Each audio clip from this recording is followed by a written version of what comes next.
The gentleman from California, Mr. Sherman. Thank you.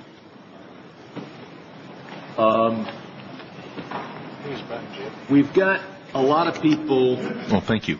We've got folks who bought derivatives last year, and they didn't just look at the capital that was available by the issuer. They said, well, this issuer is too big to fail now, maybe not. Too interconnected to fail, maybe not. Too well connected to fail. And these derivative purchasers correctly realized that the taxpayer would bail them out as it has. Today, derivatives are being sold. And the buyers of those derivatives are looking at their counterparty, and they're saying, well, there may not be enough capital there, but one additional source of capital is there may be more bailout. Can you correct that misconception and make a clear statement now that derivatives that are sold today are not going to be the subject of bailouts for either the issuer or the purchaser, that capitalism is back?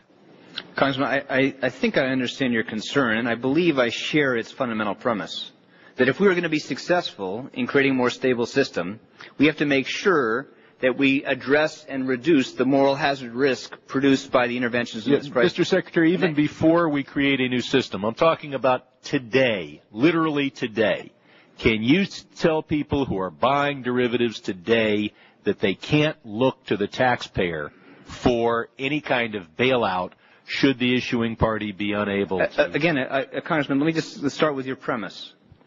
A principal source of losses to the core of the financial system came from institutions like the monolines that are relatively small institutions. Nobody thought they were big to fail, and they received no assistance from the governments, writing protection well in excess of their capital requirements. So I don't think I believe in the basic premise of your question, although I share your concern. Mr. Secretary, I'm not asking for philosophy here, whether you agree with me on the premise. I'm asking a very simple statement.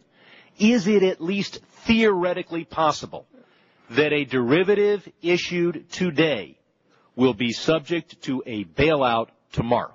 Congressman, I just don't think that it's, there is an enormously complicated set of legal conventions around the diversity of financial products in our markets. And I don't think that question, as you phrased it, I can respond to it. Let me ask the question a different way. Okay. Do you want to use this opportunity to tell the financial markets that there is no bailout or a possibility, or do you want to use this opportunity to tell our constituents that derivatives being sold today might result in the bailouts payments of tomorrow? Congressman, what I want to use this opportunity to do is to lay the case for why we need comprehensive oversight and regulation of the participants in the derivatives markets and those instruments. Mr. Secretary, I can understand why you'd prefer to answer somebody else's question.